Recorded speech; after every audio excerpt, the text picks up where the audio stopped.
तो welcome you all, आप सबका बहुत बहुत स्वागत है। अक्षय, यस सर, शेड्यूल दे दिए बैच का। ठीक है, शेड्यूल दे देते हैं। आज डिस्कस कर लेते हैं पहले कि प्रीलिम्स वाले सेशन में हम क्या क्या सिलेबस कवर करेंगे, क्योंकि पहले वो जरूरी है।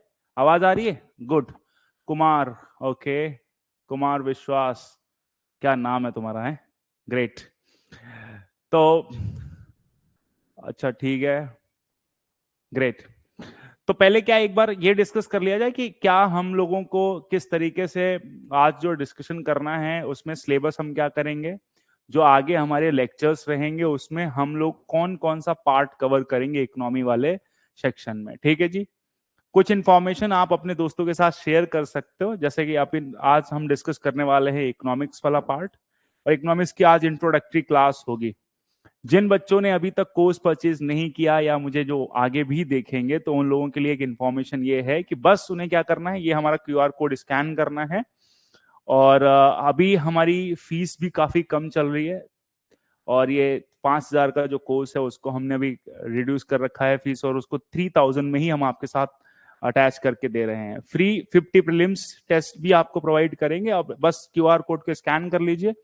काफी जरूरी इंफॉर्मेशन आपको वहां पर बैच का लिंक ये दिया हुआ है, इसी से बैच से आप मुझे ज्वाइन कर सकते हो। कल हमने एक इंट्रोडक्टरी सेशन भी करा था, याद होगा। उस इंट्रोडक्टरी सेशन में आपको हिस्ट्री वाला पार्ट और इकोनॉमिक्स के लेक्चर्स, इकोनॉमिक्स के बारे में मैंने बताया था, और साथ ही साथ ज्योग्राफी वाला लेक्चर भी हमने कल किया था। एक चीज मैं आपके साथ और डिस्कस कर लेता हूं यहाँ पे, कि अभी 1-2 दिन में आप सब लोगों के लिए 309 रुपए में कोर्स मिल गया, तो कॉन्ग्रेचुलेशन, ये तो बहुत अच्छी बात है। लेकिन आपको जितने में मिल जाए आपको इधर लिखना नहीं है, क्योंकि कई दफे कुछ लिमिटेड पीरियड ऑफ टाइम के लिए ऑफर आते हैं। तो उसे जो ग्रैब कर लेते हैं वो मौका है। अभी देखो आगे ये फीस 5,000 भी हो जाएगी, तो कुछ बच्चों को 5,000 में भी खरीदना पड़ेगा। तो होता है ना कि जो अर्ली बर्ड होते हैं उनको वो डिस्काउंट मिलता है, तो आपको ये डिस्काउंट तब मिल रहा है क्योंकि आपने इसे फटाफट अवेल कर लिया है। ठीक है, तो इसकी खुशी होनी चाहिए आपको। बाकी बचे हुए पैसों से आप गाजर का हलवा खाओ। अच्छा, दूसरी चीज ये है कि अभी ना एक आज या कल के बीच में आपको और भी कई सारे सेशंस हम अपलोड करके देंगे, जो इंट्रोडक्टरी सेशन होंगे ज्योग्राफी के, साइंस के और हिस्ट्री के।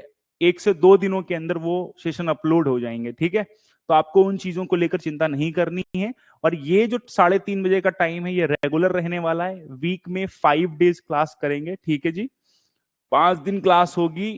3:30 टू 5, 1.5 घंटे की क्लास करेंगे। ठीक है, तो 1.5 घंटे की क्लास के लिए आप पूरी तरीके से प्रिपेयर रहिए, और ये बैच कंटिन्यूसली चलेगा आपके बीपीएससी के प्रीलिम्स के एग्जामिनेशन तक। ठीक है, जो बच्चे मेंस का बैच चाहते हैं उनके लिए भी हम अलग से बैच अभी प्लान कर रहे हैं, और मेंस का भी अलग बैच लेकर आएंगे। ठीक है, साथ के साथ नोट्स बनाएंगे, जो जो चीजें आपको बताई जा रही हैं उनको ठीक से समझेंगे। अगर कोई डाउट है तो डाउट बॉक्स में यहां पर आपको चैट का ऑप्शन दिया गया है, वहां पर आप चैट सेक्शन में उसको लिखेंगे। ठीक है, वो मेरी रिस्पॉन्सिबिलिटी है कि उस डाउट को कैसे टैकल करना है, और मैं ये इस तरीके से इंश्योर करने की कोशिश करूंगा कि साथ के साथ आपको कोई भी प्रॉब्लम ना हो और किसी भी तरीके की कोई समस्या ना आए। हमारे यूट्यूब चैनल को भी आप सब्सक्राइब कर सकते हो, उसके लिए भी हमने क्यूआर कोड डाला हुआ है। आप अपने दोस्तों के साथ भी इसे जोड़िए, क्योंकि आप लोगों के जुड़ने से ही हमारा ये कारवां आगे बढ़ेगा। ठीक है, हमारे टेलीग्राम चैनल को इन्फॉर्मेशन के लिए भी ज्वाइन कर सकते हो। नोट्स कैसे बनाएं ये भी बताइएगा। बिल्कुल बताएंगे कुमार, बिल्कुल। क्योंकि देखो अब जो एग्जाम का पैटर्न है काफी हद तक चेंज हो गया। पहले हम आज सिलेबस पे डिस्कस करेंगे, फिर उसके बाद टॉपिक को शुरू करेंगे। ठीक है, चलिए। अच्छा, दूसरी चीज है ना, हम लोगों की एक करंट अफेयर की मैगजीन भी हम इंट्रोड्यूस कर रहे हैं। जनवरी 2024 की करंट अफेयर की मैगजीन आ चुकी है, तो आप इसको अवेल करने के लिए हमारे नंबर्स पर कॉल कर सकते हो, और हम आपको ये प्रोवाइड करा देंगे। ठीक है, तो ये चीज भी आपको ध्यान रखनी है कि ये सारा जो कॉम्प्लीमेंट्री सप्लीमेंट्री नोट्स है, करंट है, वो सारी चीजें हम दे रहे हैं। आपने बस पिन पॉइंट करके मेहनत करके लग जाना है। ठीक है, चलो जी। आज की अच्छा, एक इंफॉर्मेशन और है, जिन बच्चों ने अभी प्रीलिम्स की टेस्ट सीरीज नहीं ज्वाइन करी है वो प्रीलिम्स की टेस्ट सीरीज ज्वाइन कर लें, क्योंकि ये जरूरी है। और जिस एवरी संडे, हर संडे को टेस्ट होता है। हालांकि वो फ्लैक्चुअल भी है, अगर आप अपनी कन्वीनियंस के अकॉर्डिंग ये टेस्ट सीरीज बदलना भी चाहते हैं तो उसमें आप टाइम का स्लॉट भी चेंज कर सकते हैं। मेंस की टेस्ट सीरीज भी अपने पास है, मेंस की टेस्ट सीरीज भी आप यहां पर अवेल कर पाओगे। ठीक है, चलिए अब आते हैं अपने मुद्दे पर। मुद्दा क्या है आज की क्लास, कि अब हम इस क्लास को कैसे चलाएंगे। तो सबसे पहले हम देख लें कि अब प्रीलिम्स, और देखो बेसिकली सिलेबस तो ऐसा कुछ डिफाइंड होता नहीं है, कमीशन ऐसा कुछ सिलेबस डिफाइन नहीं करती, लेकिन प्रीवियस ईयर क्वेश्चंस के एनालिसिस पर और अपने एक्सपीरियंस के बेसिस पर हम एक सिलेबस एज्यूम कर लेते हैं या समझ लेते हैं कि क्या क्या सिलेबस हमने इस प्रीलिम्स के बैच में पढ़ना है और आगे आने वाले मेंस के जब बैच करेंगे तो उसमें क्या क्या पार्ट पढ़ेंगे। ठीक है, तो आज जो अभी हम डिस्कस करने वाले हैं वो ये कि हमारा सिलेबस क्या रहने वाला है। सब लोग इस चीज पर फोकस कर लीजिए और थोड़ा आप पेशेंस रखेंगे। ठीक है, तो सबसे पहले सिलेबस के अंदर जो इंपॉर्टेंट पार्ट है जहां से क्वेश्चन पूछे जाते हैं, और अच्छा ये चीज ऐसी है कि आप इस प्रिपरेशन को करोगे तो आपको ये सारे कॉम्पिटेटिव एग्जाम्स में प्रीलिम्स वाले बैच से हेल्प मिलेगी। यानी कि ज्योग्राफी यहाँ पढ़ोगे तो अगर आपको कोई बिहार का दूसरा भी एग्जाम है तो वहां भी आपको फायदा मिल जाएगा। जब कभी यहाँ अगर आप इकोनॉमिक्स का पार्ट पढ़ते हो तो उससे वहां भी फायदा मिलेगा, ऐसा कोई दिक्कत की बात नहीं है। तो सबसे पहले हम क्या करेंगे, सबसे पहले इसमें हमारा पार्ट जो होगा वो हम देखेंगे इंट्रोडक्शन वाला पार्ट। ठीक है जी, इंट्रोडक्शन। अब इंट्रोडक्शन वाले पार्ट के अंदर जैसे बेसिक इकोनॉमी का जो टर्म आता है, अगर देखा जाए यहां पर तो जिस तरीके से हम देखें तो टाइप्स ऑफ इकोनॉमी हो गया है ना, टाइप्स ऑफ इकोनॉमी हो गया। फिर या हम ऐसे देख सकते हैं सेक्टर्स ऑफ इकोनॉमी हो गया कि किस तरीके की इकोनॉमीज होती हैं, कितने टाइप से की इकोनॉमीज होती हैं, उनमें भी फर्दर क्लासिफिकेशन है, वो आपको क्लासेस और लेक्चर में मैं आपके साथ डिस्कस करूंगा। तो इंट्रोडक्शन बेसिक इकोनॉमी है, types of economy, sectors of economy, new emerging economies. ठीक है, न्यू इमर्जिंग इकोनॉमीज का मतलब है कि कई ना नए नए टर्म्स सुनने में आते हैं। जैसे लास्ट ईयर क्या हुआ, यूपीएससी का एग्जाम हुआ तो उसमें एक टर्म काफी चर्चा में था, दैट वाज केयर इकोनॉमी। अब हम लोग तो केयर इकोनॉमी जानते नहीं है ना। जैसे मैं एग्जांपल के लिखता हूं गिग इकोनॉमी। अब आप में से कुछ लोगों ने गिग इकोनॉमी का नाम सुना होगा, कुछ लोगों ने नहीं सुना होगा। कुछ लोगों ने नाम सुना होगा केयर इकोनॉमी का, कुछ लोगों ने नहीं सुना होगा। अब देखो जो यूपीएससी क्वेश्चन पूछता है उसी के सराउंडिंग हमें थोड़ा सा दिमाग रखना है कि हमें वो सारी चीजें पढ़नी है। तो कुछ नए इमर्जिंग नए वर्ड्स जो आते हैं वो सारे हमें इसमें कवर करने हैं। तो इंट्रोडक्टरी पार्ट कब 2-3 दिनों का होगा। इस वाले पार्ट के अंदर हम ये कोशिश करेंगे कि बेसिक्स वाले पार्ट से जो क्वेश्चन बन सकते हैं वो सारे क्वेश्चन यहां पर लिए जाएं।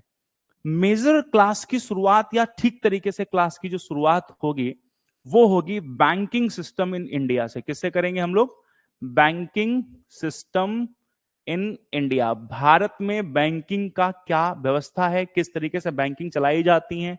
इसी में आप लिख सकते हो types of banking, commercial banking, cooperative banks ना। तो इस तरीके का जो सिलेबस है वो वाला पार्ट हम इसमें कवर करेंगे। ठीक है, सेकेंड थिंग आपको ये ध्यान रखना है कि इसी का वैसे सब पार्ट होना चाहिए, लेकिन ये एक अलग इंडिपेंडेंट टॉपिक भी है, मॉनेटरी पॉलिसी। क्या है ये? अच्छा, इसमें एक बात मुझे और ये बता दो कि कितने लोग हिंदी मीडियम के हैं। अगर हिंदी मीडियम के हैं तो उनके लिए मैं हिंदी में भी लिख दूंगा, है ना। तो ये चीज भी आप मुझे बता दिए। अगर आपको लगे कि नहीं सर इसको भी हिंदी में लिखो तो सारी चीजें मैं हिंदी में भी लिख दूंगा, अगर आपको जरूरत है। अदरवाइज यहां तक मुझे तो नहीं लगता कि टॉपिक के नाम भी हिंदी और दोनों में लिख दीजिए, हिंदी और इंग्लिश दोनों में लिखिए। ठीक है बेटा कुमार, बिल्कुल हिंदी और इंग्लिश दोनों में लिखेंगे। तो यहां पर हम लिख सकते हैं अर्थ व्यवस्था के प्रकार, है ना। सेक्टर्स ऑफ इकोनॉमी का मतलब है अर्थ व्यवस्था के क्षेत्र। ठीक है जी, अर्थव्यवस्था के क्षेत्र। ठीक है, और यहां पर लिखेंगे बैंकिंग सिस्टम इन इंडिया का मतलब है भारत में बैंकिंग व्यवस्था, भारत में बैंकिंग व्यवस्था, है ना। मॉनेटरी पॉलिसी का मतलब है मौद्रिक नीति। ठीक है, इसके बाद हम ये चैप्टर पढ़ेंगे जो मौद्रिक नीति। इससे बहुत सारे सवाल आते हैं, कोई भी एग्जामिनेशन हो उसमें सवाल आएंगे ही आएंगे इसमें। ठीक है, तो मौद्रिक नीति वाला टॉपिक करेंगे। देन हमारे लिए एक इंपॉर्टेंट टॉपिक है जो आप सब लोग जानते भी होंगे, जिसको हम लोग कहते हैं इन्फ्लेशन, मुद्रा स्फीति, ठीक है जी, मुद्रास्फीति। तो एक ये टॉपिक भी है मुद्रास्फीति। फिर एक टॉपिक इसके अंदर और है, ठीक है, जो काफी इंपॉर्टेंट है, हालांकि उस पूरे इकोनॉमिक्स की शुरुआत ही वहीं से करनी चाहिए, लेकिन आपको सिलेबस थोड़ा इजी बनाने के लिए या हम ये करने के लिए कि आपका थोड़ा इंटरेस्ट बना रहे, इसलिए हम ऐसे टॉपिक शुरू करते हैं, जैसे बैंकिंग शुरू कर दिया, मॉनेटरी, क्योंकि आप इससे यूज टू होते हैं। जनरली इकोनॉमिक्स की शुरुआत नेशनल इनकम या अकाउंटिंग वाले पार्ट से ही होनी चाहिए, क्योंकि वही उसी से चीजें बनती, बट आपका थोड़ा इंटरेस्ट कम हो सकता है, तो इसलिए हम ऐसे टॉपिक्स पहले शुरू करते हैं जिससे आपका थोड़ा लिंकअप हो सके और चीजें से कनेक्ट करना आपके लिए आसान हो जाए। इसीलिए इसके बाद हम एक चैप्टर पढ़ेंगे जिसे हम जानते हैं नेशनल इनकम के नाम से। देखो अभी जो हम डिस्कशन कर रहे हैं वो हम प्रीलिम्स एग्जाम को ध्यान में रखते हुए कर रहे हैं, ये चीज आपको ध्यान रखनी है, प्रारंभिक परीक्षा को याद रखते हुए कर रहे हैं, ठीक है। तो नेशनल इनकम यानी कि राष्ट्रीय आय, फिर हम एक चैप्टर पढ़ेंगे, ठीक है, राष्ट्रीय आय पढ़ेंगे एक चैप्टर, ओके। जब हमारा ये राष्ट्रीय आय का चैप्टर हो जाएगा then we will go for, यानी कि आगे हम इसका जो एक नया चैप्टर पढ़ेंगे वो होगा इंडियन टैक्स सिस्टम, यानी कि भारतीय कर प्रणाली। ये अब चूंकि इंडियन टैक्स सिस्टम इसलिए भी रेलेवेंट है, जैसे अभी हाल ही में बजट आया, हालांकि कोई सुधार नहीं है बजट में, कोई ऐसा अगर देखा जाए तो टैक्स को लेकर गवर्नमेंट की तरफ से कोई ऐसा बड़ा अनाउंसमेंट नहीं है, कोई चेंजेस नहीं हुए, जो पिछले साल टैक्स था वही टैक्स इस साल भी है, लेकिन फिर भी हमारे लिए टैक्स रेलेवेंट है, क्योंकि टैक्स के जो, देखो अगर इस साल का बजट आप देखोगे तो उसमें बताया गया है कि पिछले 10 सालों के अंदर गवर्नमेंट जितना टैक्स रेवेन्यू जनरेट कर रही थी डायरेक्ट टैक्स से, उससे 3 गुना, यानी कि ट्रिपल टाइम हमने 3 गुना रेवेन्यू जनरेट करना टैक्स से शुरू कर दिया। तो इसीलिए प्रीलिम्स के पॉइंट ऑफ व्यू से टैक्स काफी इंपॉर्टेंट टॉपिक है, ठीक है। तो जो लोग तैयारी कर रहे हैं तो उन्हें टैक्स के टॉपिक को ठीक से समझना चाहिए, टाइप ऑफ टैक्सेस समझने चाहिए, कैनन ऑफ टैक्सेस समझने चाहिए, नेचर ऑफ टैक्सेस समझने चाहिए, टैक्स के ओरिजिन को समझना चाहिए, अगर यहां से आप क्वेश्चन करना चाहते हो। यूजुअली होता क्या है, देखो लास्ट ईयर एक टैक्स इंट्रोड्यूस किया गया था, डिविडेंड, एक डिजिटल ट्रांजैक्शन टैक्स, जो भी वर्चुअल डिजिटल करेंसीज होती हैं उनके ऊपर एक टैक्स लगा दिया गया था, जो क्रिप्टो करेंसी खरीदते बेचते हैं ना उसके ऊपर। तो अलग अलग टैक्सेस इंट्रोड्यूस करते रहते हैं, हर साल कुछ ना कुछ प्रोविजन होता रहता है, इसलिए यहां पर रेलेवेंस इस तरीके के टैक्सेस की हमेशा बनी रहती है। तो टैक्स के टॉपिक को प्रीलिम्स के पॉइंट ऑफ व्यू से बिल्कुल पढ़ना चाहिए आपको, और इस वाले टॉपिक्स को इंपॉर्टेंस और वेटेज भी देनी चाहिए, ठीक है, क्योंकि यहां से क्वेश्चन बनते।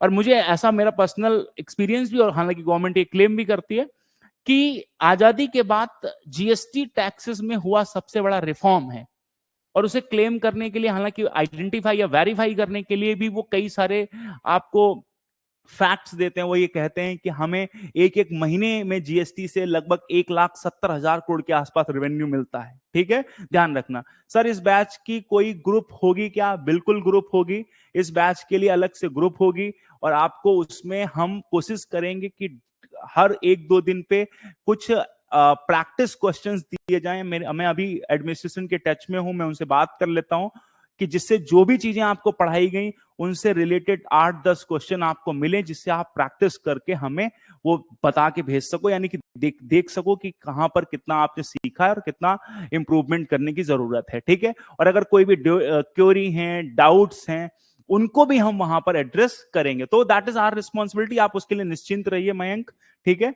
तो इंडियन टैक्स सिस्टम हो गया, इसके बाद हमें क्या पढ़ना चाहिए? आप खुद भी समझदार हो सर, इसके बाद हमें पढ़ना चाहिए बजट।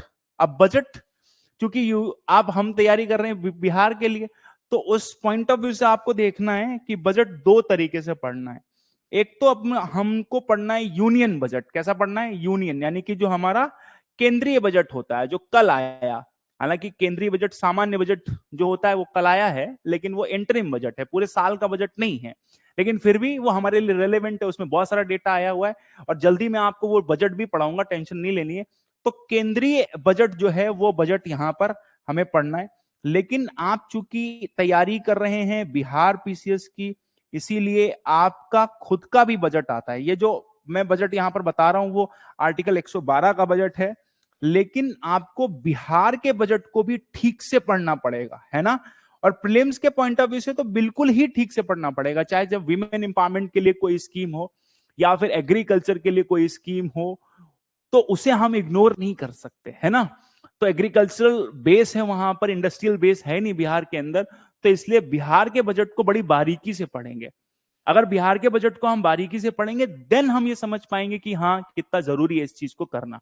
तो सो दैट आपको याद रखना है कि बिहार का बजट पढ़ना है, और बिहार के बजट को जैसे ही बिहार का बजट आएगा तो उसको हम यहां पर गो थ्रू करेंगे। एक तो ये चीज हो गई।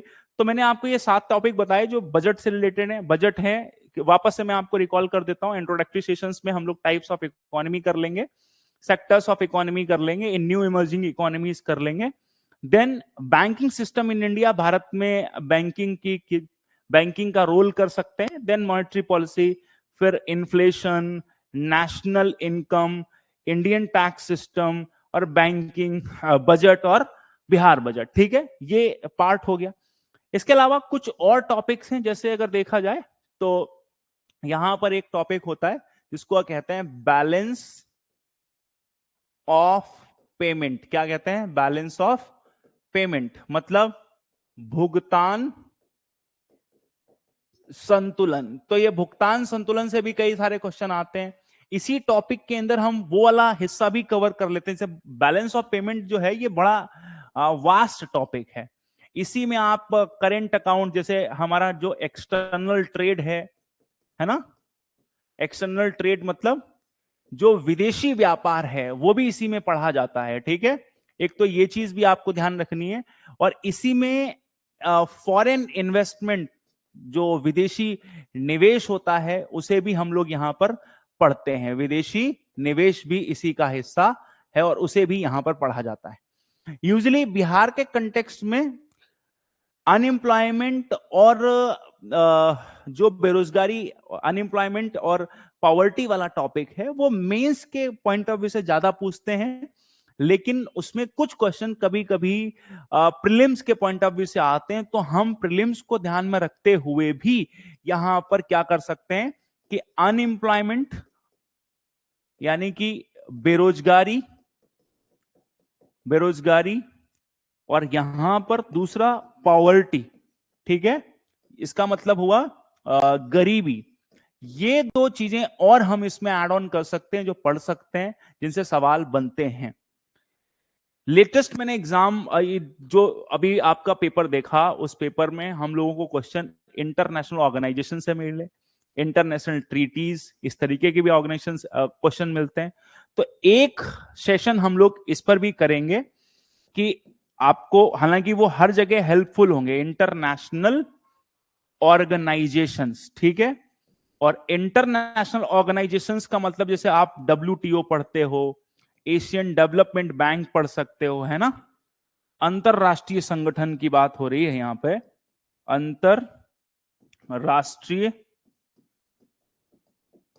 संगठन। ठीक है, और WTO है, एशियन डेवलपमेंट बैंक है, एशियन इंफ्रास्ट्रक्चर इन्वेस्टमेंट बैंक है, IMF है ना, और इसके साथ साथ वर्ल्ड बैंक है। इस तरीके की तमाम संस्थाएं जिनका संबंध इंफ्रास्ट्रक्चर के डेवलपमेंट से है, उन सभी ऑर्गेनाइजेशन को हम यहां पर कंप्लीट करेंगे। ठीक है, एक लास्ट इसमें और ऐड ऑन कर लो जो कि जरूरी है, और उसका संबंध चाहे वो आप कोई भी एग्जाम देने जाते हो वहां पर आपको देखने को मिलता है, वो है गवर्नमेंट इनिशिएटिव्स। क्या है इनिशिएटिव्स? क्या सरकारी स्कीम्स बोल सकते हो, गवर्नमेंट स्कीम्स, या सरकारी योजनाएं बोलेंगे। ठीक है, योजनाएं, सरकारी योजनाएं। अब ये बताओ, आप समझ गए, जैसे सरकारी योजनाओं में भी बिहार ओरिएंटेड योजनाएं कर लेंगे कुछ, और कुछ हम केंद्रीय योजनाएं कर लेंगे। ठीक है, उम्मीद करते हैं कि आपको एक रफ आइडिया मिल गया होगा। जरा यस या नो में आंसर कर दो कि हाँ मुझे एक रफ आइडिया मिल गया है कि हमें क्या क्या इस पूरे इकोनॉमिक्स वाले बैच में प्रीलिम्स को ध्यान में रखते हुए क्या क्या टॉपिक कवर करने हैं। और ये टॉपिक्स हम लोग कोशिश करेंगे कि जल्दी से जल्दी कवर कर लें, और जिससे कि आपको प्रैक्टिस सेशन करने में कोई तकलीफ ना हो। आपने मेरे साथ सिलेबस लिख लिया है, कोई तकलीफ नहीं है यहां तक, तो मुझे एक बार यस कर दीजिए कि हाँ कोई दिक्कत नहीं है सर, हम लोग शुरू कर सकते हैं आप क्लास को।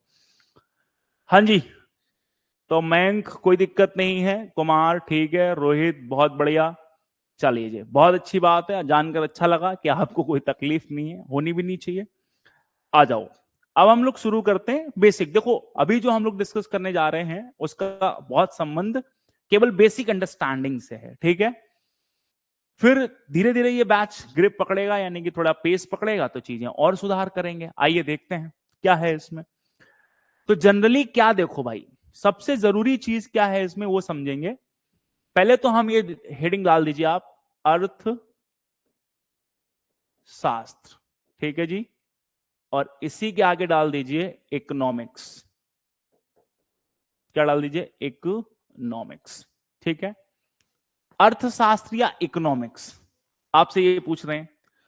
कई बार आप में से बहुत आप में से सारे लोगों ने कहीं कहीं इकोनॉमिक्स की जगह ये भी लिखा हुआ देखा है आपने।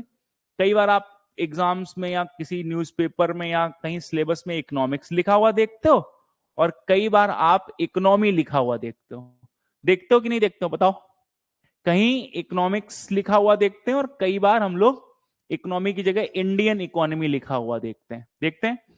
तो जब आप ये चीज देखते हैं किसी भी सिलेबस में, तो आपके लिए डिफरेंशिएट कर पाना मुश्किल हो जाता है।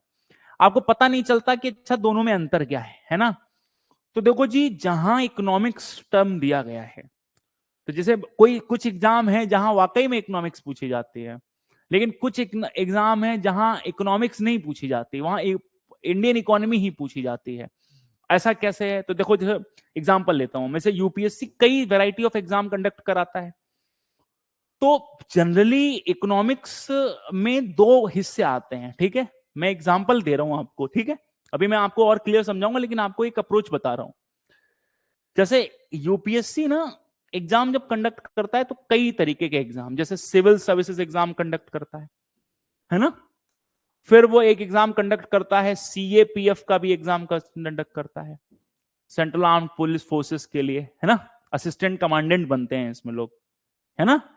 और एक एग्जाम हमारी तीनों सेनाओं के लिए भी कंडक्ट करता है, जो क्या हुआ, CDS, combined defence forces services. तो सीएससी वाले एग्जाम में जो वेटेज ऑफ क्वेश्चन है वो हमेशा इंडियन इकोनॉमी की तरफ झुका रहता है। किसकी तरफ झुका रहता है? इंडियन इकोनॉमी की तरफ, है ना। यहां ज्यादा क्वेश्चन पूछे जाते हैं। अब लेकिन जो सीएपीएफ वाला क्वेश्चन है वहां भी हमेशा वेटेज रहता था इकोनॉमी की तरफ, लेकिन कुछ समय से यहां पर माइक्रो इकोनॉमिक्स और मैक्रो इकोनॉमिक्स दोनों के क्वेश्चन पूछे जाते हैं। माइक्रो का मतलब हुआ व्यष्टि अर्थशास्त्र और मैक्रो का मतलब हुआ समष्टि अर्थशास्त्र, यानी कि दोनों के हिस्से क्वेश्चन पूछे जाते हैं, ठीक। सीडीएस तो शुरुआत से ही माइक्रो और मैक्रो दोनों हिस्सों के सवाल पूछता है। अब आपने इन एग्जाम्स के बारे में सुना होगा, है ना। मैं आपको एक आइडिया देने की कोशिश कर रहा हूं, मेरा आपका इससे कोई वास्ता नहीं है, just I want to let you know this कि how the economics is different from the Indian economy. तो दोनों में अंतर क्या है? तो पहली चीज क्वेश्चन के अंतर है, यानी कि क्वेश्चन कहां कैसे पूछे जा रहे हैं, उससे हम अंदाजा लगा सकते हैं कि ये क्वेश्चन बेसिकली यहां पर इकोनॉमिक्स में हमें माइक्रो पढ़नी है, या हमारे एग्जाम में इंडियन इकोनॉमी है, या मैक्रो इकोनॉमिक्स है, वो क्या चक्कर है, वो चीज हम यहां से समझेंगे। तो सबसे पहले हम लिखेंगे मेरे साथ ही आप लोग, ठीक है। इकोनॉमिक्स जैसे जैसे मैं लिखता जा रहा हूं वैसे ही लिखिए, अर्थ शास्त्र, ठीक है, अर्थशास्त्र। आगे लिखिए, ओरिजिनेट्स या फिर उत्पत्ति, ठीक है, उत्पत्ति। फिर लिखिए ओइकोनोमिया,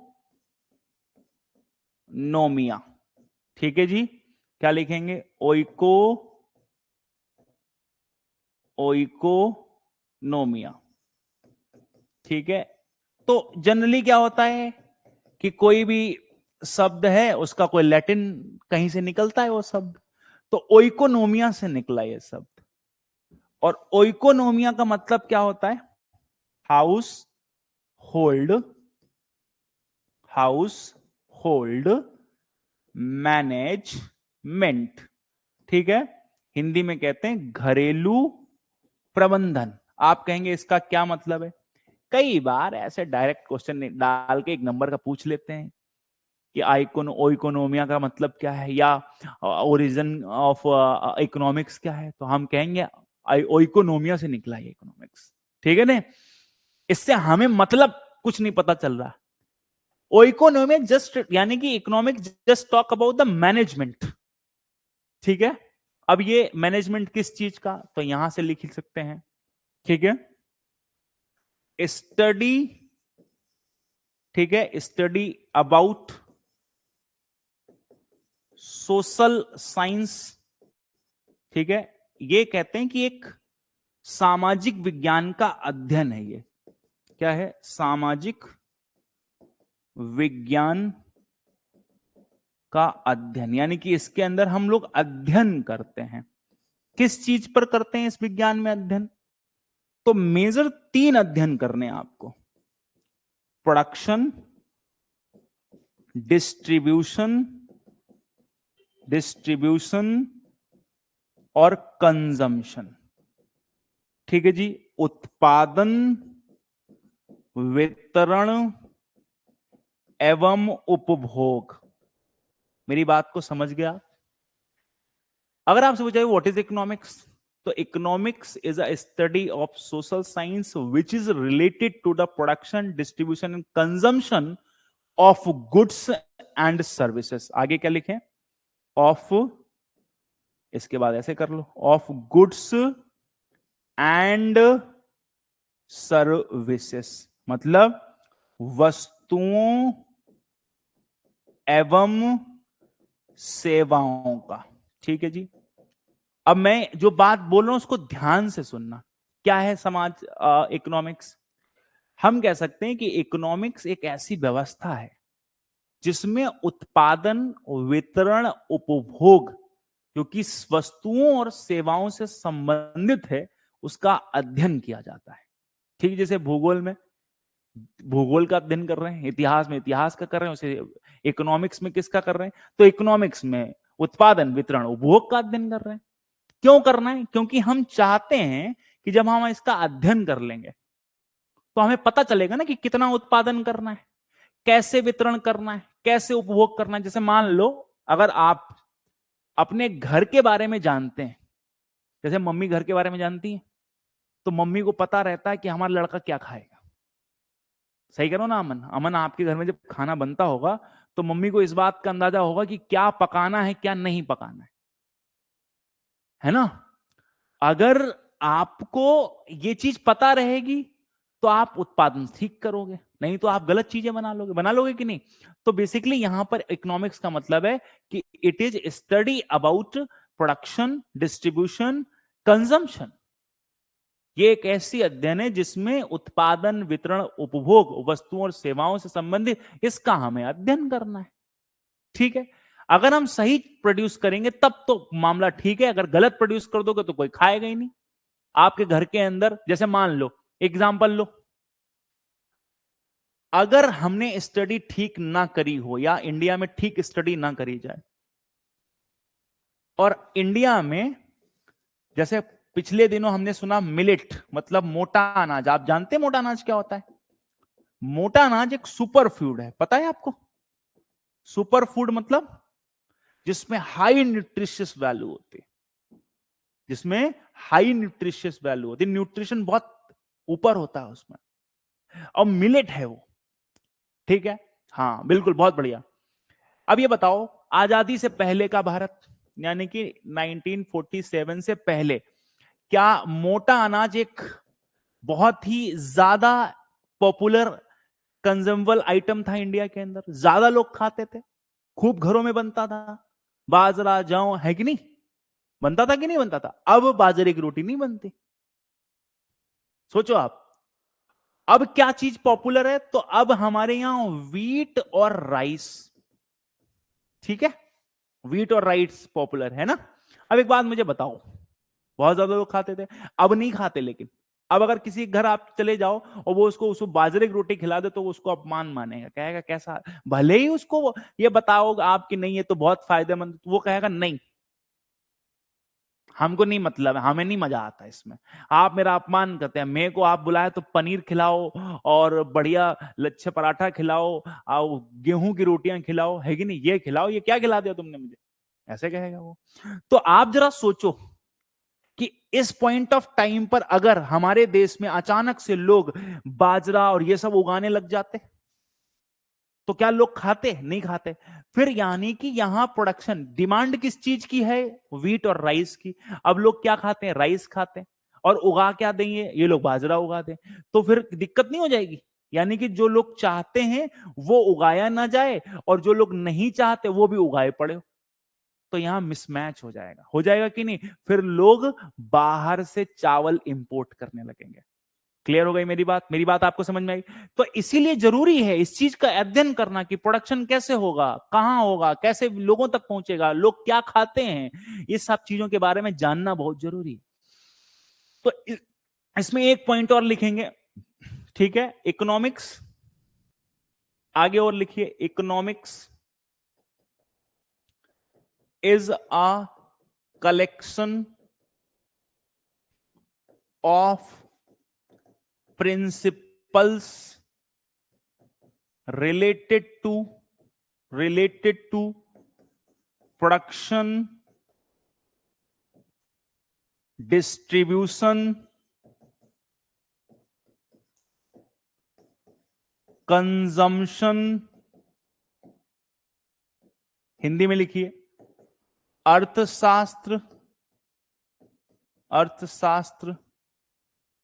उत्पादन, वितरण,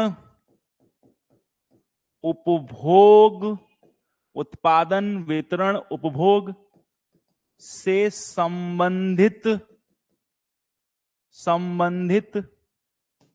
सिद्धांतों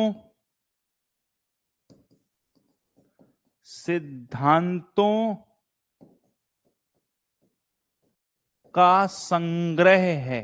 ठीक है, कलेक्शन, संग्रह, ठीक है, संग्रह है। तो लिख लो वापस से, उत्पादन, अर्थशास्त्र उत्पादन, वितरण, उपभोग से संबंधित सिद्धांतों का क्या है? संग्रह। ठीक है, यानी कि इसके अंदर we will study about production, distribution, consumption, बस और कुछ नहीं करना। अब यहां पर आपने जो भी पढ़ा लिखा है, अब जब आप स्टडी करते हो तो स्टडी का दो तरीका होता है, कैसे करना है, आ जाओ। स्टडी जब हम करेंगे ना, यहां तक सबको हो गया, लिख लिया सबने? एक बार डन कर दो कि हाँ जी लिख लिया, यस या नो, लिख लीजिए फटाफट। आज जो हम डिस्कशन करें दैट इज ओनली इंट्रोडक्शन, इसका इंट्रोडक्शन है, बस बता रहे हैं कि क्या है। कभी कभी ऐसे करके एक आध क्वेश्चन पूछ लेते हैं, लेकिन ठीक तरीके से टॉपिक की शुरुआत हम कल से करेंगे, लेकिन आज वाला पार्ट भी जरूरी है अंडरस्टैंडिंग बनाने के लिए, जिसका इस्तेमाल आगे किया जाएगा। Okay, next. चलिए, अगर हमसे पूछा जाए कि इकोनॉमिक्स, ठीक है, ब्रांचेस, ठीक है जी, अर्थ शास्त्र की शाखाएं, ठीक है जी, अर्थशास्त्र की शाखाएं, ठीक है। तो अर्थशास्त्र की शाखाओं में दो तरीके की शाखाएं आएंगी, ठीक है। अब बताओ, अभी आपने क्या किया है? स्टडी करी, study about production, distribution, consumption, ठीक है। तो अच्छा, एक चीज और बताओ, ये स्टडी हमने इसीलिए तो करनी कि जिससे हर किसी को खाना मिल सके, हर किसी की जरूरत पूरी सके, हर किसी को पैसा मिल सके, है ना, to ensure the human welfare, हम इसलिए ये काम कर रहे हैं। कितनी शाखाएं? दो। एक है माइक्रो इकोनॉमिक्स, लिख सकते हो आप, माइक्रो इकोनॉमिक्स, जिसको कहते हैं वेस्टी अर्थशास्त्र। क्या कहते हैं भाई? वेस्टी अर्थशास्त्र, ठीक है जी। दूसरा क्या है? Macro economics. क्या है जी? मैक्रो इकोनॉमिक्स, ठीक है। इसको क्या कहते हैं? समष्टि अर्थशास्त्र, क्या कहते हैं, समष्टि अर्थशास्त्र, ठीक है जी। व्यष्टि अर्थशास्त्र और समष्टि अर्थशास्त्र, क्लियर रखना है इसको, ठीक है जी। अब यहां से आप देखो व्यष्टि अर्थशास्त्र और समष्टि अर्थशास्त्र के बीच अंतर क्या है। तो आप यहां पर लिख सकते हैं स्टडी अबाउट इंडिविजुअल प्रॉब्लम्स, ठीक है। इसमें आप इंडिविजुअल एक एक के बारे में पढ़ते हैं, ठीक है।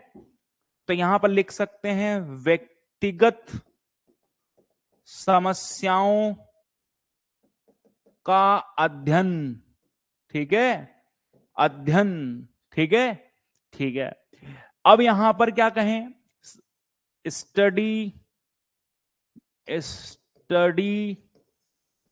At large, study at large या होल, ठीक है। तो समग्र या समग्र समस्याओं का अध्ययन, ठीक है। अब ये समग्र समस्याएं कैसी होती हैं जरा बताओ। अगर मैं कहूं इंडिविजुअल के लेवल पर कोई प्रॉब्लम है उसके बारे में आप डिस्कस, जैसे आप ये बताओ, अगर मैं आपसे पूछूं कि आपकी क्या प्रॉब्लम है, तो आप कहोगे मेरे पास पैसे नहीं है ना। आप कहोगे मेरे पास खाने को नहीं है। आप कहोगे जो जी मैं बेचना चाहता हूं वो बिकता नहीं है। यानी कि whatever I am demanding I am not able to access that. मेरे पास इतना पैसा नहीं कि मैं कुछ डिमांड कर सकूं। तो एग्जाम्पल किसके बारे में स्टडी करना है, डिमांड, कि ये व्यक्ति अपनी जरूरत की चीजें डिमांड तक नहीं कर पाता। डिमांड का मतलब होता है the person who is having the ability to purchase the thing. कोई भी व्यक्ति, जिस व्यक्ति के पास किसी चीज की खरीदने की क्षमता होती, वो उसकी डिमांड होती है। जैसे मान लो ये मेरा ये क्या है, स्पेक्स है मेरे। अब मेरे पास पैसे हैं तभी तो मैंने इसको खरीदा, अगर पैसे नहीं होते तो नहीं खरीदता मैं, है ना। तो डिमांड का मतलब है कि खरीदने की क्षमता। अब मुझे दिखता कम है, दूर का कम दिखता, पास में आपका ये दिख रहा है इसलिए मैं देख पा रहा हूं, नहीं तो दूर होता तो नहीं देख पाता, फिर तो मैं पढ़ाता रहता, मैं एक भी कुछ नहीं पूछता है। अगर पास में ये कमेंट पढ़ने की सुविधा है, यहाँ कई बार कमेंट पढ़ने की सुविधा थोड़ी दूर होती है, ठीक है। अगर ये दूर लगा होता तो मुझे समझ नहीं आता कि रोहित आया है, मोहित आया है, या मयंक आया है कि प्रियांक आया है। फिर तो मैं स्पीड पकड़ के पढ़ा के निकल जाता।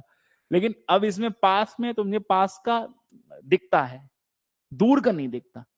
तो आपके कमेंट अभी तो मैं पढ़ सकता हूं बिना किसी इशू के, ठीक है, तो कोई दिक्कत नहीं। अच्छा ये बताओ, अब ये अगर मैं ना लाऊं, क्यों ना लाऊं, क्योंकि मेरे पास पैसे नहीं है। पैसे नहीं है इसका मतलब मैं डिमांड नहीं कर पा रहा हूं इसकी। तो मेरी प्रॉब्लम क्या है कि यार मुझे एक चश्मे की डिमांड है, वो पूरी नहीं हो पा रही है ना।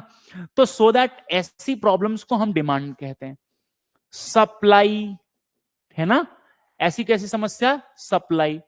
तो व्यक्तिगत लेवल पर डिमांड की समस्या भी होती है, सप्लाई की भी समस्या होती है, हाँ, मार्केट की भी समस्याएं होती हैं। तो इन सबसे रिलेटेड जो अध्ययन किया जाता है कि मार्केट कैसे, क्योंकि मार्केट का असर किस पर पड़ता है, हम पर पड़ता है। जैसे एग्जांपल मान लो, आप एक एग्जांपल देता हूं, जैसे सामान्य दिनों में क्या होता है, आप मंडे को उठोगे हर हर महादेव और तुरंत जाके गुलाब का फूल, गेंदे का फूल ले जाके चढ़ा दोगे शिवलिंग के ऊपर। क्या कहोगे, कह रहे बाबूजी बस जो भी है सब आपके हाथ में है। क्यों ऐसा करते हो, क्यों इसलिए करते हो क्योंकि मार्केट में चीजें सस्ती हैं, आपकी जेब पे कोई असर नहीं पड़ रहा, फूल मिल जा रहा, 10 रुपए दे रहे हो उसको भर के फूल दे रहा है।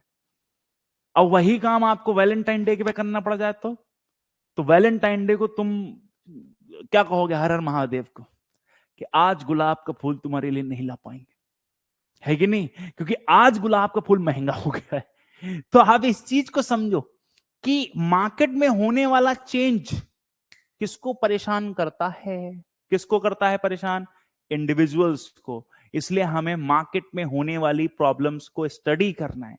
वीट का प्राइस महंगा, हम परेशान। आप च्यवनप्राश महंगा, बुजुर्ग परेशान, है कि नहीं? क्लोजअप महंगा, आशिक परेशान। तो आप ये समझो, तो सो दैट यहां पर हम ये कह सकते हैं study about the individuals, demand, supply, ये सब। और ये जो इकोनॉमी है ये किस लिए काम करती है? फोकस ऑन इंडिविजुअल गेन्स, ठीक है? इसका मुख्य उद्देश्य व्यक्तिगत लाभ अर्जित करना है, ठीक है? इसका मुख्य उद्देश्य क्या है? व्यक्तिगत लाभ अर्जित करना है। क्लियर है? डन कर दो कि हाँ जी, माइक्रो इकोनॉमिक्स में छोटी छोटी समस्याओं को स्टडी करते हैं, बड़े लेवल पे स्टडी नहीं करते। ऐसी हर समस्या का अध्ययन किया जाता है जो किसी व्यक्तिगत लाभ यानी कि व्यक्तिगत पर्सन, हाउस होल्ड, परिवार को नुकसान पहुंचाती है, उसकी समस्या को सॉर्ट आउट करते हैं, सुलझाते हैं। और इसके साथ साथ यहां हम व्यक्तिगत लाभ पर फोकस करते हैं, ना कि समाज के लाभ पर। ठीक है जी। स्टडी एट लार्ज का मतलब है कि यहां पर कई समस्याएं, जैसे अनएम्प्लॉयमेंट। अच्छा ये बताओ, अनएम्प्लॉयमेंट किसी व्यक्ति विशेष की समस्या है कि पूरी सोसाइटी की समस्या है? सारे बोलो एक बार, किसकी समस्या है? किसी पर्सन की समस्या है? अनएम्प्लॉयमेंट टर्म क्या दिखाता है? सबकी समस्या दिखाता है। वो कहता है कि पूरी, जैसे आज के टाइम पर ये बात अलग है, अभी मैं आज ही बजट पढ़ रहा था, तो उस बजट के अंदर बताया गया कि अब तो भारत के अंदर बेरोजगारी का कम हो गई है, पता नहीं किसको नौकरी दे दी। और उसमें यह भी लिखा हुआ है कि पिछले 10 सालों के अंदर 25 करोड़ लोगों को गरीबी से बाहर निकाला गया। पता नहीं जब वो निकाल रहे थे मेरा हाथ स्लिप हो गया क्या, हम समझ नहीं पाए किसको निकाल दिया उन्होंने। हम लोगों को तो नहीं निकाला, लेकिन फिर भी क्या कर सकते हैं। तो अनएम्प्लॉयमेंट, उसी तरीके से पॉवर्टी, है ना, गरीबी, बेरोजगारी, गरीबी, इन्फ्लेशन,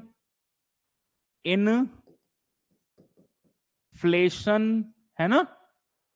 तो अब ये बताओ, ये किसकी समस्या है? किसी व्यक्ति की समस्या है? पर ये बताओ, पूरे समाज की समस्या है ना ये।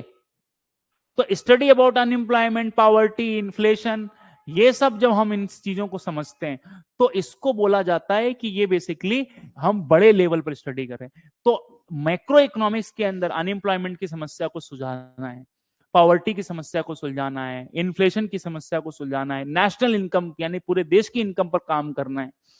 तो ये बताओ, फोकस ऑन किस पर है? फोकस ऑन किसी एक पर है या सब पर फोकस है? वो दो, फोकस ऑन पब्लिक वेलफेयर, है ना, और बेनिफिट टू ऑल, यस या नो। यानी कि क्या मैं ऐसा कह सकता हूं कि लोक कल्याण पर ध्यान देता है, ये सबके लाभ पर ध्यान देता है ना, सबका साथ, सबका विकास करता है ये, है कि नहीं? सबका साथ, लिख देता हूं, मोदी जी खुश हो जाएंगे। सबका साथ, सबका विकास, सब, यानी कि अगर ये बताओ इन्फ्लेशन कम होगी तो सबको मजा आएगा। अगर इन्फ्लेशन कम होगी तो सबके लिए अच्छा है ना। और अगर पॉवर्टी कम होगी तब भी सबके लिए अच्छा है, अनएम्प्लॉयमेंट कम होगी सबके लिए। अब देखो जी, अर्थशास्त्र को दो हिस्सों में बांटा गया। अगर हम सूक्ष्म अध्ययन करें, छोटी समस्याओं का अध्ययन करें, उनका निवारण करें तो माइक्रो इकोनॉमिक्स है। बड़ी समस्याओं का अध्ययन करें, बड़ी समस्याओं का निवारण करें तो मैक्रो इकोनॉमिक्स है। डन कर दो। ओके, क्लियर है यहां तक? राघवेंद्र एक बार यस करिए कि यस, हाँ जी, या राघवेंद्र ने यस कर दिया, बाकी कुमार विश्वास आप यस कर दीजिए। ओके, तो वी शुड कंटिन्यू, ठीक है। अब यहां तक सबको, सबने लिख लिया कॉपी में? डन कर दो। ओके, ठीक। अब यहां पर कई बार ना एक क्वेश्चन पूछते हैं जिसका कोई सिर पैर है नहीं वैसे, कि माइक्रो इकोनॉमिक्स के फादर या जनक कौन है? आप में से अगर किसी को नाम पता है तो बताओ। चलो एक सवाल पूछते हैं कि माइक्रो इकोनॉमिक्स के फादर कौन है, और एक पापा इनके भी बताओ कि इनके भी जनक कौन है कुछ आइडिया? माइक्रो इकोनॉमिक्स के फादर के लिए आपने नाम लिखना है J.M. कीन्स। क्या नाम लिखना है? जे, हिंदी वाले, कीन्स, J.M. कीन्स नाम है इनका, ठीक है। जॉन मेनार्डे कीन्स यूके के थे ये। और इनका जो नाम लिखोगे ना, ये तो सबसे खूंखार है, ये हर जगह मिलेंगे तुम्हें इकोनॉमिक्स में। तो ये जो फादर साहब हैं इस सब्जेक्ट, जनरली पूरे सब्जेक्ट के फादर इन्हीं को माना जाता है, ठीक है। तो नाम क्या है इनका? Adam Smith. क्या नाम है भैया? एडम स्मिथ नाम है इनका, ठीक है। तो आपको याद रखना है कि मैक्रो इकोनॉमिक्स के फादर एडम स्मिथ और माइक्रो के ये, देखो बेटा, एल्फ्रेड नहीं है, ठीक है, एडम। अब जो हमने पार्ट पढ़ा है, ठीक है, ठीक है, मैक्रो के कौन है? Adam Smith. और माइक्रो के कौन है? कमेंट सेक्शन में लिखो, J.M. कीन्स, लिख दीजिए J.M. कीन्स, ठीक है, ओके। अब यहां से आप ये चीज समझो, हम बार बार एक ही बात कर रहे हैं कि economics is study about production, है ना, डिस्ट्रीब्यूशन, यही तो पढ़ा हमने, जो पढ़ा एक बार देखो, और कंजम्पशन। सिंपल है और कुछ नहीं है ये। अच्छा जी, लेकिन आपको ध्यान रखना है, अब वो वक्त आ चुका है जब हम जाने कि इकोनॉमी किसको कहते हैं, ठीक है। तो इकोनॉमी का मतलब है, इट इज, इकोनॉमी मतलब अर्थ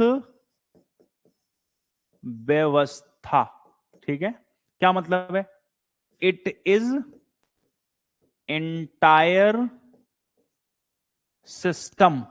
क्या है भैया? इट इज एंटायर सिस्टम, ये पूरी व्यवस्था है, पूरा सिस्टम है, ठीक है जी। कोई दिक्कत है यहां तक किसी को? आई डोंट थिंक सो किसी को प्रॉब्लम होगी। इट इज एंटायर सिस्टम, ये पूरी व्यवस्था है, ठीक है जी। एंटायर सिस्टम ऑफ, अब दोनों के बीच एक माइनर अंतर है, बस आपको पकड़ लोगे तो काम हो जाए। It is system of production, distribution और कंजम्पशन। हिंदी वाले लिखेंगे उत्पादन, वितरण, उपभोग की संपूर्ण व्यवस्था, संपूर्ण व्यवस्था अर्थ व्यवस्था कहलाती है, ठीक है।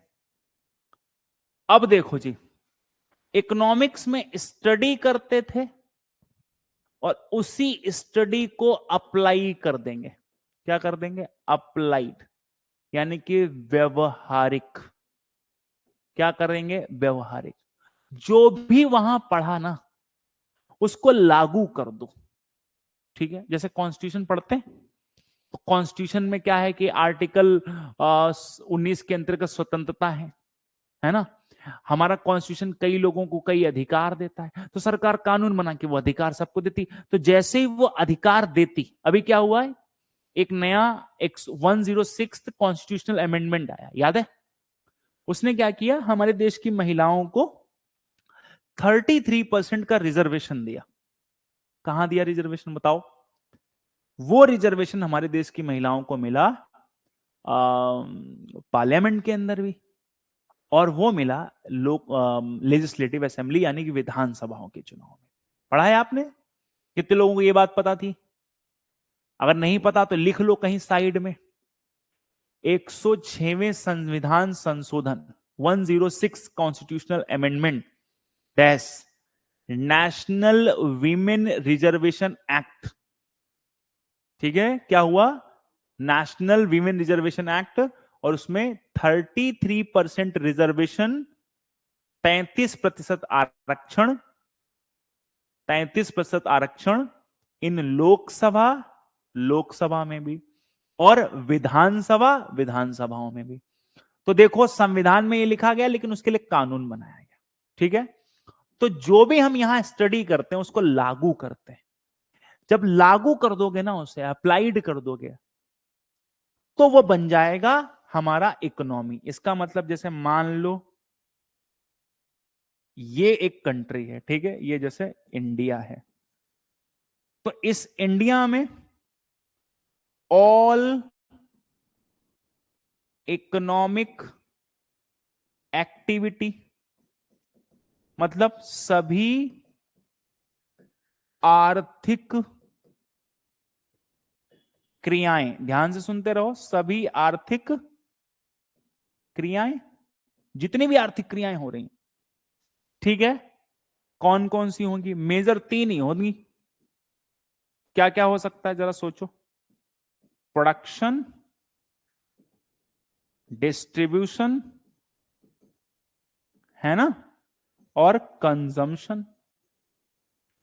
इस सभी गतिविधियों को, जितनी भी एक्टिविटी हो रही, जितनी भी गतिविधियां, इन्हें ही इकोनॉमी कहा जाता है।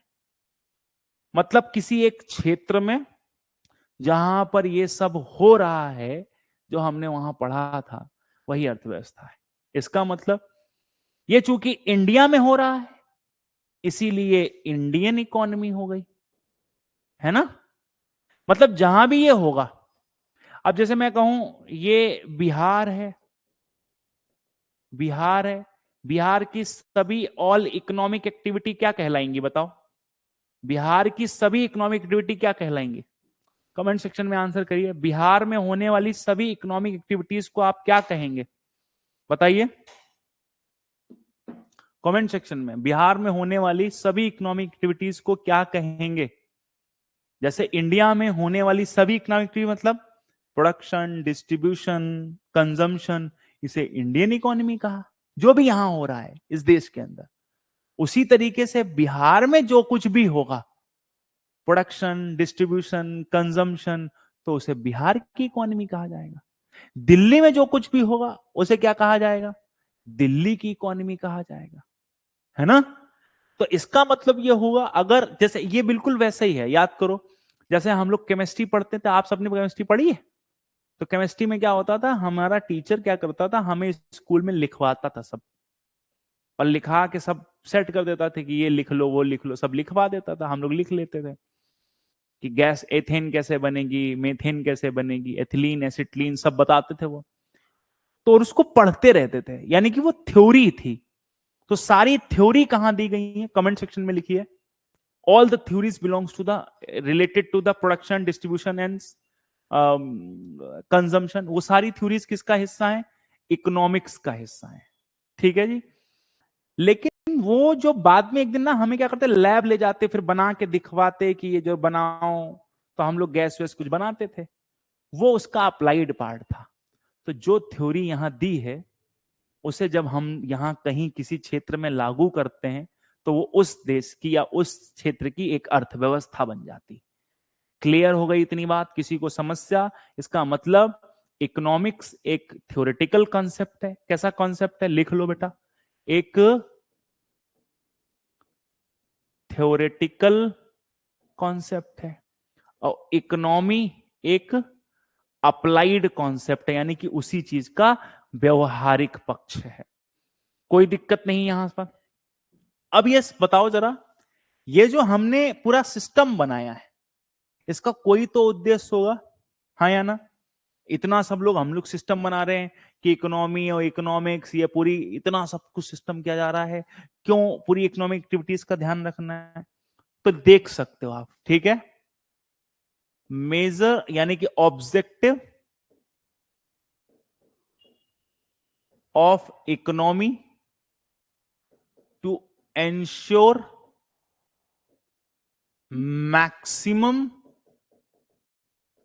Maximum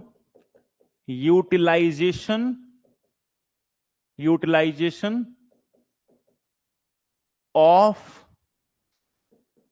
resources and human welfare. ठीक है, मतलब क्या हुआ, अर्थ व्यवस्था का मुख्य उद्देश्य, इसका मुख्य उद्देश्य क्या होगा बताओ, इसका मुख्य उद्देश्य, ठीक है, संसाधनों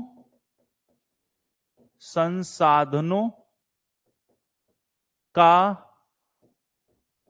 अधिकतम दोहन और सार्वजनिक कल्याण है। मतलब समझे आप, ये पूरा सिस्टम हमने, ये जरा सोचो आप, इस पूरे यहां पर जितनी भी ऑल इकोनॉमिक एक्टिविटी हो रही है, उस ऑल इकोनॉमिक एक्टिविटीज का पर्पस क्या है, क्या है पर्पस, पर्पस यानी कि उद्देश्य क्या है यहां होने वाली गतिविधियों का, बताओ। तो हमारे लिए क्या है, हमारे लिए जैसे आप पंखा बनाते हो तो क्यों बनाया पंखा, आपको अच्छी हवा मिले, है ना, सहूलियत। गाड़ी बनाई, क्यों बनाई, क्योंकि जल्दी आप पहुंच सको, आप एफिशिएंट बन सको।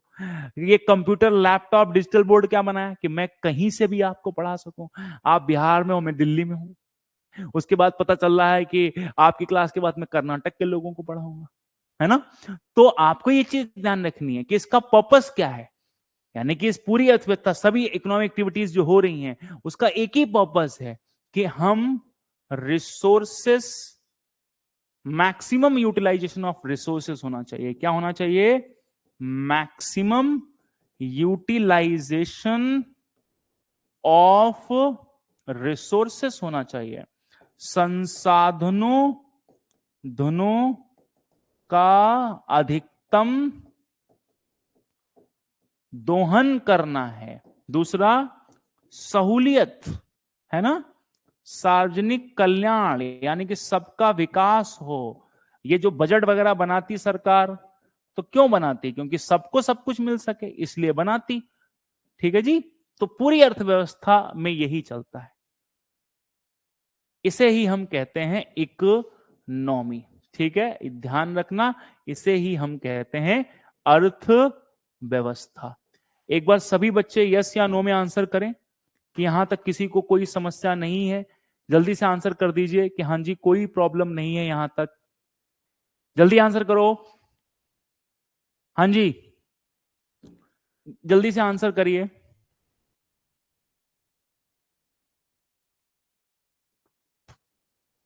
जल्दी करो भाई आंसर, नो प्रॉब्लम, ठीक है।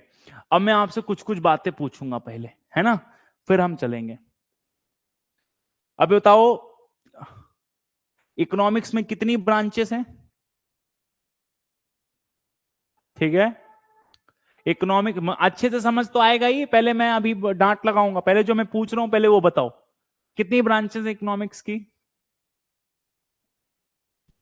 हम्म, कितनी ब्रांचेस हैं और कौन कौन सी ब्रांचेस हैं, लिखिए जल्दी से। दो ब्रांचेस हैं, आंसर लिखिए, कौन कौन सी ब्रांचेस हैं, हाँ जी, कौन कौन सी ब्रांचेस हैं इकोनॉमिक्स की, सारे लोग लिखो, जल्दी लिखो, क्या हो गया, मेहंदी लगी है क्या हाथों में, माइक्रो एंड मैक्रो, ठीक है जी। फादर ऑफ मैक्रो इकोनॉमिक्स बताओ, मैक्रो के फादर कौन है, फादर ऑफ मैक्रो इकोनॉमिक्स कौन है, जल्दी बोलिए, मैक्रो इकोनॉमिक्स के फादर कौन हैं, एडम स्मिथ हैं, ठीक है जी। और अच्छा जी, कौन सी इकोनॉमी है जिसमें हम अनएम्प्लॉयमेंट, नेशनल इनकम या इस तरीके की बड़ी समस्याओं का अध्ययन करते हैं, which economy belongs the problem of unemployment, poverty, macro, CRO है, मैक्रो नहीं है, MACRO, ठीक है जी, हाँ जी। अच्छा बताइए, अप्लाइड पार्ट ऑफ प्रोडक्शन, अच्छा बताइए, उत्पादन, वितरण और उपभोग के व्यवहारिक पक्ष को क्या कहते हैं? कोई ऐसी व्यवस्था जिसमें उत्पादन, उपभोग और उसका व्यवहारिक यानी कि उसका व्यवहारिक पक्ष देखा जाता है, क्या है वो? इकोनॉमी कहते हैं। ठीक है। उत्पादन, उपभोग और वितरण के सैद्धांतिक पक्ष को क्या कहते हैं? हाँ जी, सैद्धांतिक पक्ष को क्या कहते हैं? बोलिए, क्या कहते हैं सैद्धांतिक पक्ष को? इकोनॉमिक्स। हाँ जी। तो ये चीज आपको ध्यान रखनी है, दोनों के बीच का अंतर बिल्कुल याद रखेंगे। ठीक है जी, यहां तक किसी को कोई समस्या नहीं होनी चाहिए। आपसे पूछें कि क्या पर्पस है, अच्छा ये बताओ इकोनॉमिक्स का ओरिजिन कौन से शब्द से हुआ, कैसे बना ये इकोनॉमिक शब्द, कैसे बना है? इकोनॉमिक्स का ओरिजिन कौन से शब्द से हुआ? ओइकोनोमिया। ग्रेट, बहुत बढ़िया रोहित, वेल डन बेटा। ठीक है, गुड। चलिए जी, आपको ध्यान रखना है कि हम ये जो इकोनॉमिक्स लेकर आए, हम चाहते हैं कि अधिक से अधिक उत्पादन हो, हम चाहते हैं कि पब्लिक वेलफेयर हो, सबका कल्याण हो। आपको ध्यान रखना है कि इकोनॉमिक्स, सॉरी, इकोनॉमी, इकोनॉमी, ठीक है, कि 3 सेंट्रल प्रॉब्लम है किसी भी अर्थव्यवस्था, किसी भी देश की। कितनी समस्याएं हैं? 3। क्या समस्या है? पहली चीज, अर्थ व्यवस्था की 3 बड़ी समस्याएं हैं। पहला, 3 केंद्रीय प्रॉब्लम, केंद्रीय समस्याएं। क्या हैं ये तीनों समस्याएं? जरा ध्यान दीजिए। देखो जी, मैंने कहा इंडियन इकोनॉमी, इंडियन इकोनॉमी की क्या समस्या है, बिहार इकोनॉमी की क्या समस्या है? तो बिहार इकोनॉमी, इंडियन इकोनॉमी और यूएस की इकोनॉमी की सबकी एक ही समस्या है, पता है क्या? व्हाट टू प्रोड्यूस, यानी कि व्हाट टू प्रोड्यूस, क्या उत्पादन करना है, ये एक बड़ी समस्या है। ठीक है, सबसे पहली समस्या है कि किसी बिहार में क्या है समस्या, सरकार के सामने तो ये पहले पता करना पड़ेगा ना सरकार को। अब सरकार बिहार के लोगों के लिए शराब का उत्पादन कर दे तो कहीं से भी फिट बैठ रहा है वो, क्योंकि शराब तो बंद है वहां। तो पहले तो पता होना चाहिए ना कि क्या उत्पादन, किस चीज के उत्पादन को बढ़ावा। पता चला सरकार वहां एक ऐसा सिस्टम ले आए जिससे घर घर में शराब बनाई जा सके, लेकिन शराब बंद है।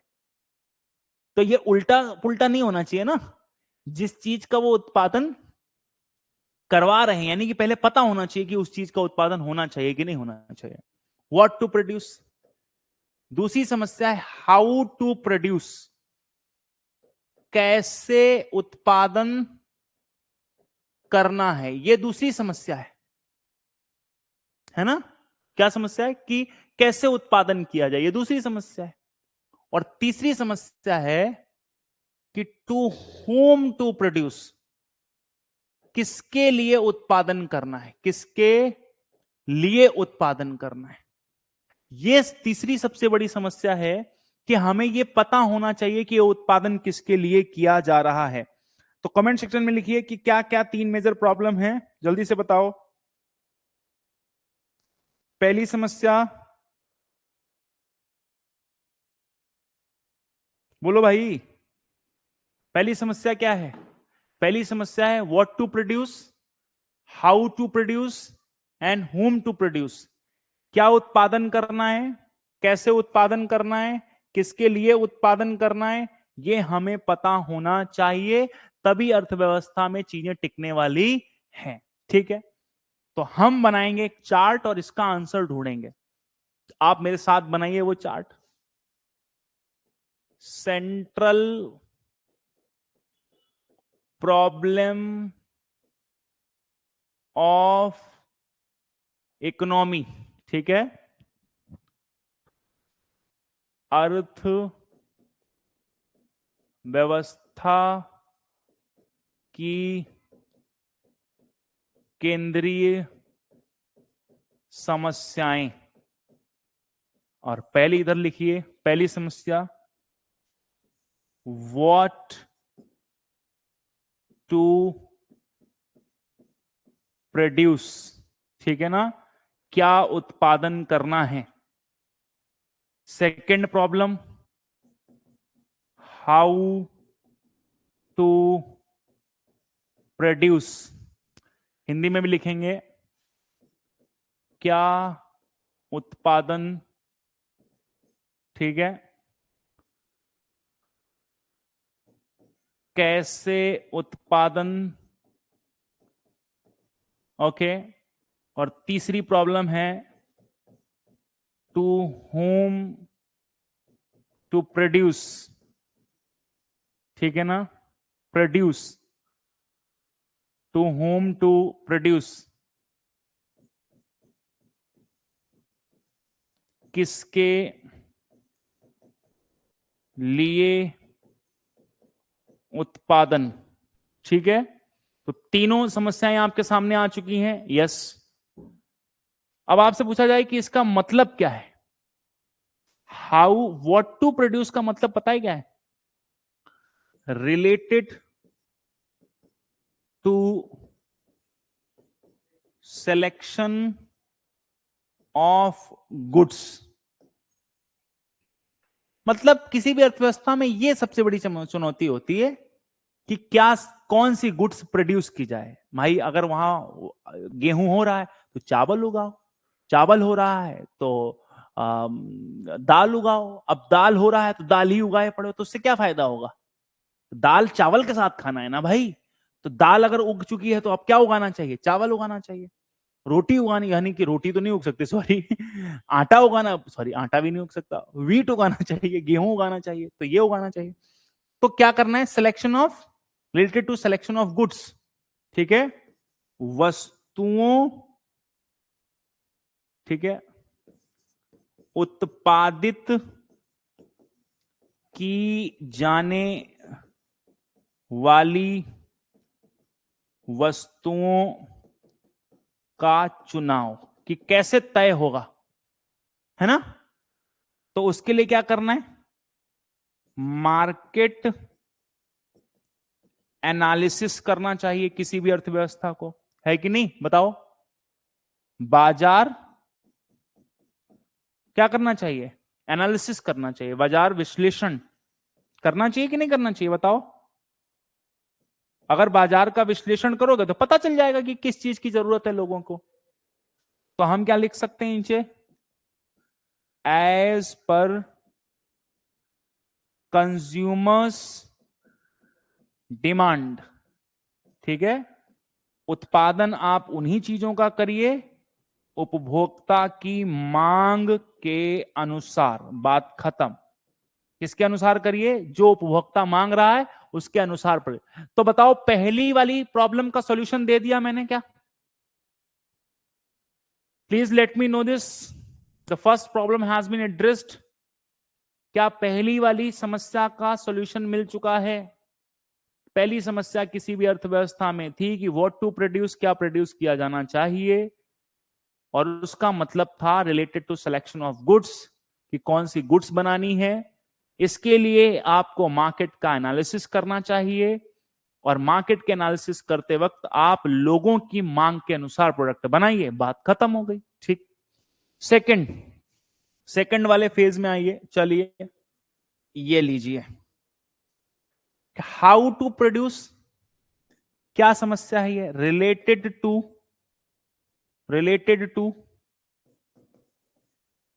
सिलेक्शन ऑफ टेक्निक, यानी कि तकनीकी के चुनाव से संबंधित। कि भाई जब आप कोई चीज बनाओगे तो कौन सी टेक्निक लगानी है आपको, यही तो समस्या है आपकी। हाउ टू, कैसे करोगे? तो टेक्निक होती बेटा दो तरीके की है, ध्यान लिख लो, इधर लिख लो। एक टेक्निक जिसको हम कहते हैं लेबर इंटेंसिव, क्या कहते हैं, ठीक है, श्रम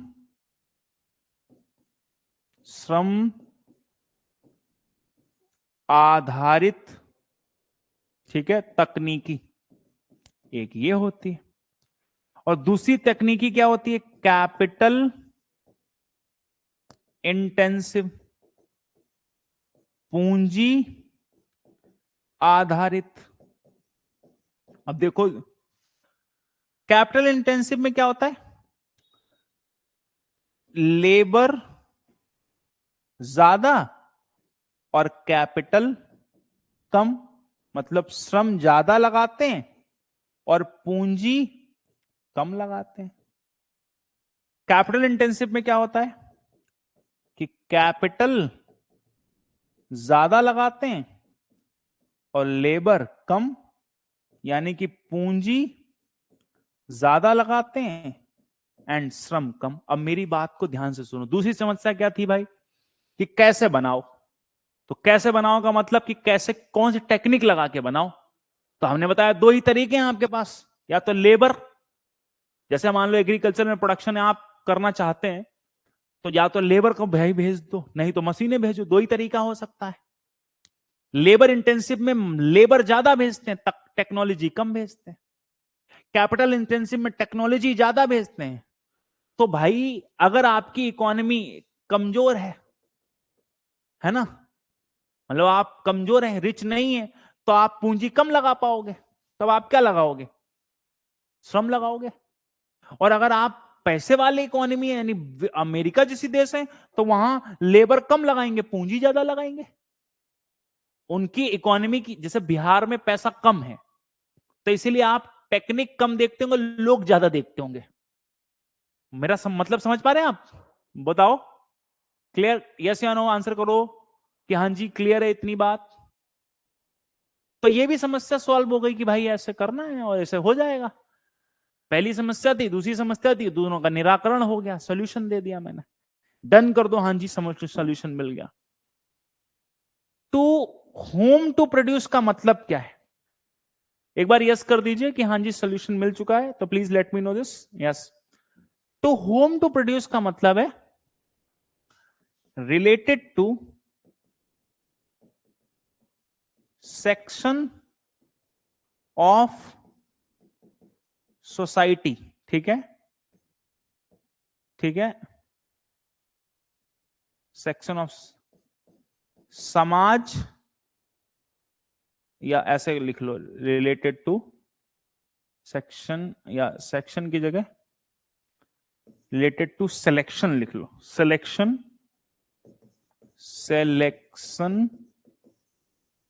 ऑफ सोसाइटी, है ना, समाज के चुनाव मतलब सिलेक्शन करना, वो वाला चुनाव मत समझ लेना कि तुम सोच लो कि वहां चुनाव होगा, चुनाव नहीं होगा इसमें, समाज के चुनाव से संबंधित, ठीक है, कि कौन से समाज के लिए हम बनाना चाहते हैं। अगर आप जो चीजें बना रहे हैं तो पहला तरीका हो सकता है, अगर आप ध्यान रखें तो जो मैं ऐसे कह रहा हूं ना, मैं एक लिख रहा हूं तो एक का मतलब है ऐसे, ऐसे लिखते ना ये, तो इसको एक लिख देता हूं, इसको दो लिख देता हूं, ठीक है। तो जब आप कोई चीज प्रोड्यूस करें तो दो बातें ध्यान रखें, ठीक है, on the basis of income, ठीक है, इनकम, आय के आधार पर, आय के आधार पर। अब देखो जी, हम लोग तो कोई चीज बनाते हैं तो हम लोग क्या कहते हैं कि भैया हमने ये जो चीज बनाई है हम उसे ही देंगे जिसके पास पैसे होंगे। बोलो टू होम टू प्रोड्यूस, जैसे एप्पल मोबाइल बनाया गया तो किसके लिए, सबके लिए बनाया नहीं गया, बनाया गया कुछ लोगों के लिए जिनके पास पैसे, बात खत्म, है ना। तो होम टू प्रोड्यूस है, या प्रोडक्ट बनाया, ये घड़ी बनाई, किसके लिए बनाई, जिनके पास इतने पैसे हुए जो इसे खरीद पाए, बात खत्म, है ना। तो इसको जवाब मिल गया कि आपने कौन सा प्रोडक्ट बनाया, तो उसने कहा मैंने जी आटा बनाया, तो आटा तो इनकम के आधार पर नहीं जाएगा, वो किस आधार पर जाएगा। दूसरा, इसके नीचे का पॉइंट कहां लिख लो, यहां लिख लो, वो किस आधार पर जाएगा? On the basis of availability, on the basis of availability of resources.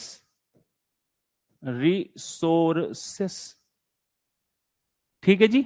अब ये बताओ, गरीब आदमी के पास कम रिसोर्स होते हैं, ज्यादा रिसोर्स नहीं होते उसके पास, इसीलिए अनाज, दाल, चावल, चीनी जो भी आपने प्रोड्यूस किया है, हम कह देंगे उसके पास रिसोर्स नहीं है इसलिए हम उसके लिए बनाए हैं, बात खत्म।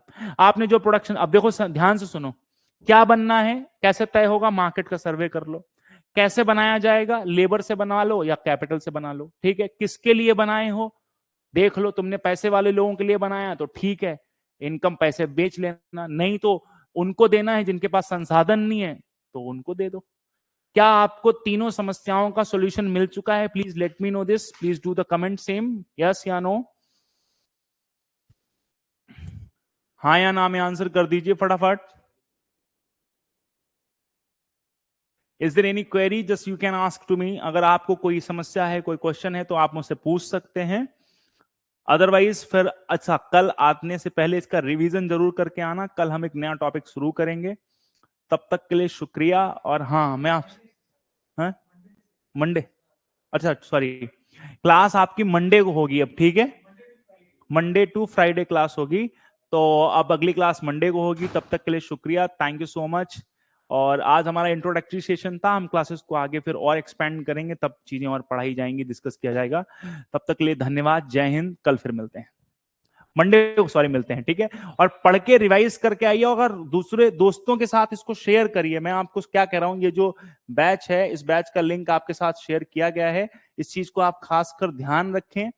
अभी ये बैच सस्ता चल रहा है, ठीक है, तो ध्यान रखिए, लगभग 3,000 की फीस है इसमें, फिर बढ़ जाएगा तो और दिक्कत हो जाएगी, इसलिए मैं आपसे यही कहूंगा, इसको फटाफट ज्वाइन कर लो। सारी टीम है, आपको सब, सर मेंस के आंसर राइटिंग कैसे ज्वाइन करेंगे, हम उसको भी कराएंगे, ठीक है, उसका भी बैच आ रहा है।